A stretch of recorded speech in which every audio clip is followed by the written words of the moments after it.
Let's pick up our talk about sensors, thinking about the differences between analog and digital sensors. So we're going to think about this in terms of position and velocity. And why position and velocity? Well, because they show up a lot in mechanical systems, and a lot of what we're doing is taking mechanical systems and then adding to it sensors and actuators and control. So as examples, we could have the PackBot that we've already talked about, or we could have the robotic welding system that's shown on the right there. And certainly you can look at these and you can think, well, if I've got a bad position sensor or I've got a bad velocity sensor, what's it going to mean? Well, in terms of a weld operation, it's going to mean poor quality welds, right? You might weld in the wrong spot. You might have bad filling because you're moving too fast or too slow. So you absolutely need good position and velocity. So when we think about these, we're going to think about things that sensors that have electrical outputs, possibly optical, but usually electrical for our purposes.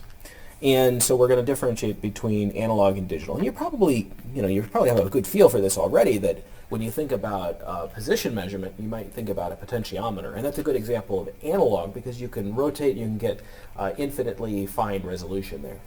Alternatively, which you might not have seen before, is an encoder wheel like we see on the right. And the encoder wheel allows us to determine our position within clicks, basically. So the light shines through these two wheels here. It's a single wheel, sorry, but it's got two tracks. And so the light shines through, and alternatively it sees light passing through or blocked by the black sections. And so you can count, based on the light passing through or being blocked, how many ticks you've gone around. So that is an example of a digital, because certainly you don't have infinite resolution. You have this resolution based on these sectors that are laid out by the alternating white and black sections there. So why do we care? Well, we care in a couple of things. One is dynamic range. So dynamic range is this ratio of the maximum value to the smallest resolvable increment. And so when you think about maximum value, well, that's pretty easy to do. And when you think about smallest resolvable increment, well, that differs between analog and digital sensors.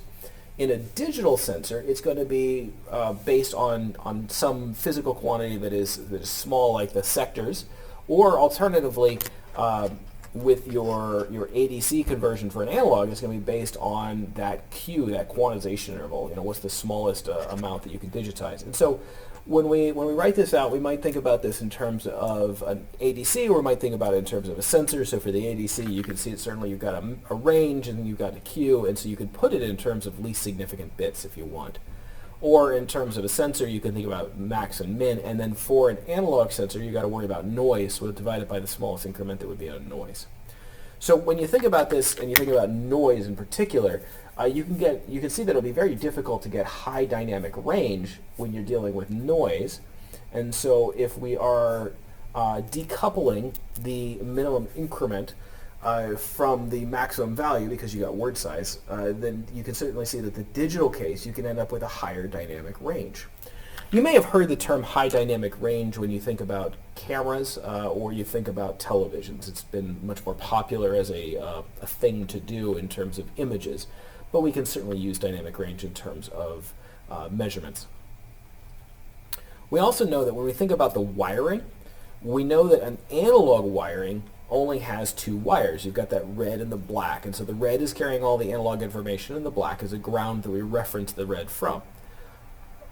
In a digital case, you might have a parallel cable, and you can see there's a lot of stuff going on there, but that's carrying 8 wires for 8 bits of information, plus a whole lot of handshaking stuff.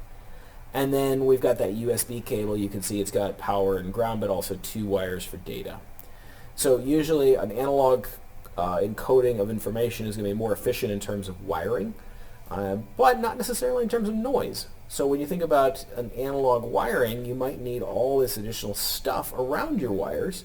You can see an example there from alpha wire, where you've got the foil and the braid and the outer shielding, and there's different levels of that, and that's all to prevent having a problem with noise. Whereas digital signals, you know that you've got this noise margin that gives you a gap between your zeros and your ones, and so you've got some built-in noise immunity. So generally, your digital is going to be better for noise rejection, but your analog is a little simpler to deal with. Which one do you choose? Well, it depends on what you're doing in your particular application. So let's think about analog position and velocity, and then we'll jump to digital position and velocity in the next video. So let's think about analog to start with. I mentioned a potentiometer. That is a really simple analog position measurement. So as you slide it or you rotate it, you are moving that internal wiper back and forth between one side and the other. And so as it moves back and forth, you can measure the relative position in there based on the voltage drop, which is telling you the resistance, but tells you the position. So why do we not use these? Well, you've got electrical noise, and then that wiper is making physical contact, and so of course as you're making that physical contact, you expect that eventually it's going to wear out, and there may be some contamination problems too.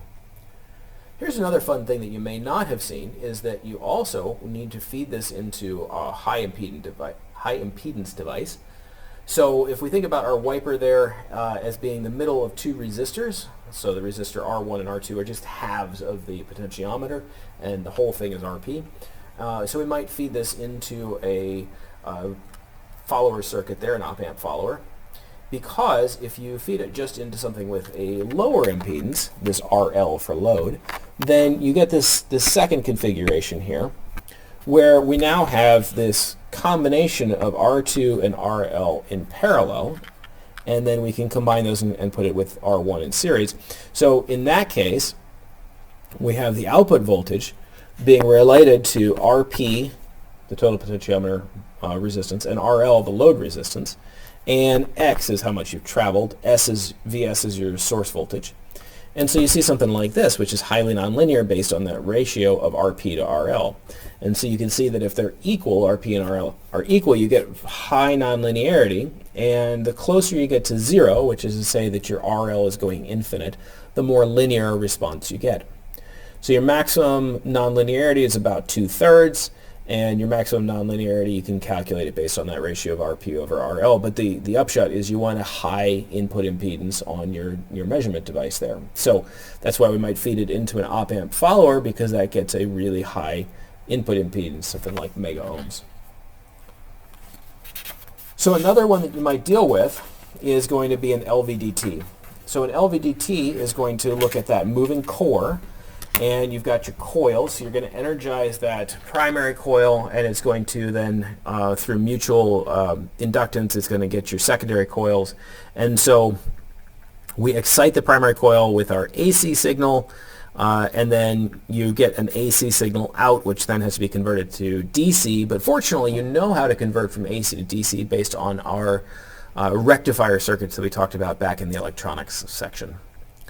So our secondary coils are going to be, voltages are going to be based on the mutual inductance, M1 and M2. That's the mutual inductance from primary to secondary 1 and primary to secondary 2. And this change in current in the primary. And then, of course, you know you're also going to have a voltage on the primary that is caused by the mutual inductance, M1 and M2, from the secondary change in current back to the primary. So it goes both ways, and it's going to be a fairly complicated system. But the upshot is that you're going to end up with this AC in both of the secondary coils, and we'll run them through our our diode rectifiers, which is going to look something like this. And then we're going to get this output voltage that should tell us the position of the core. And so this is a convenient way to get a position measurement, and it's analog. So yeah, it's a good way to get a position measurement. I think of LVDTs as very, very good for short motions because the core can't go past the coils here. So it needs to be within a relatively short stretch, but it's very, very good measurement in those short stretches. I have them on some of my cantilever beams in the lab. Hall effect is another way that we might use to measure position. So in this case, we have our magnet, and our magnet is moving around. And so the permanent magnet is going to change. There we go. We got all this stuff on screen there. So we've got our current applied here, and as the magnet moves around, the magnetic field is going to change the flow of the current. And so we would normally think about having current like this just straight across, but when we add this magnetic field, what we get is that the current is going to deviate a little bit. Boy, there just goes my pen again. The current's going to deviate a little bit from straight across, and that deviation is going to show up as a measurable voltage.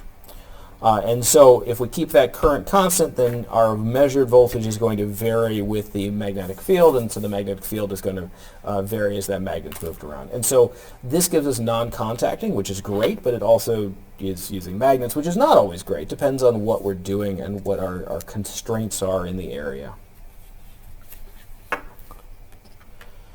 And then we might also think about measuring speed. Well, if we measure speed, a tachometer is a good way to do it analog, and so a tachometer is just like a DC motor without a load. So when we think about our DC motors, we have that back EMF voltage, and the back EMF voltage is proportional to speed. So if we know the back EMF constant, and we're turning this motor at a particular speed, then we can measure the back EMF voltage, and that'll give us something that we can turn back into speed. So if we run that to a high impedance device, then we shouldn't see much in the way of current, and if we're not seeing much in the way of current, then we don't need to worry about the electrical side, and we also don't really need to worry about the heating. So not a terrible thing. Heat's not a bad issue on this. So the high speed is not really much of a problem. You are still going to have the brushes and the commutation switching that are generating noise, so you do have to worry about the noise issue. But I think the bigger problem is the low voltage side. So when you think about this, you've got this thing that's spinning and it's generating voltage, but there's noise on the signal. So what happens when you get down to low speeds? Well, it looks something like this. We've got the velocity and it's going down, and eventually it gets to zero. But does it really get to zero? No, it's got noise. So we've got noise built in here. We've got noise all the way across. So how do you know when you've hit zero speed? Because you've got noise in there, you're not going to hit zero voltage.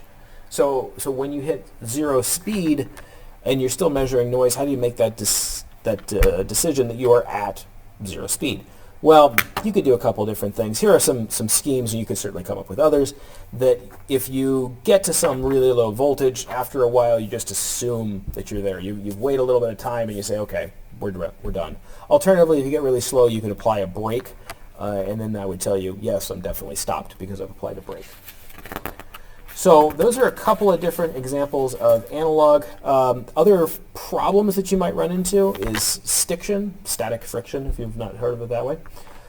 So in mechanical systems, you've got this static friction that's different than your dynamic friction. And so if they are below the sticking velocity, certainly you can have them stick together. So if you're trying to stop, great, but if you're trying to start, bad. So a really good example I saw of this is hard disk drive. So if you're spinning this platter and you've got the read-write head, then if you're spinning, everything's fine. But what happens when you're starting up? You've got the read-write head, and it may be on a portion of the platter. So you got this platter and it spins, and you've got the read-write head, and it might be touching this platter. And so static friction may be a problem that initially you've got a little bit of friction and it won't let it move. And so there are a couple different schemes to get around there, but what's really interesting is that the smoother you make that surface of the platter, which you would think is going to be best for high speeds, the worse the friction gets, the static friction gets. And so what I have seen is that they build in a track that is roughed up a little bit, because that's where you want to start-stop. So you have this start-stop track there, which is going to reduce the stiction because it's a little bit more rough. You don't get as good of an adhesion. Yeah, so when you're dealing with a low velocity scanning and you need analog measurements of that, you're potentially going to run into problems. So inspection things where you're going relatively slow, or welding or cutting, those are good examples where you're going to have slow speed sorts of problems. So again, that's our analog things. Next we'll move on to digital in the next video.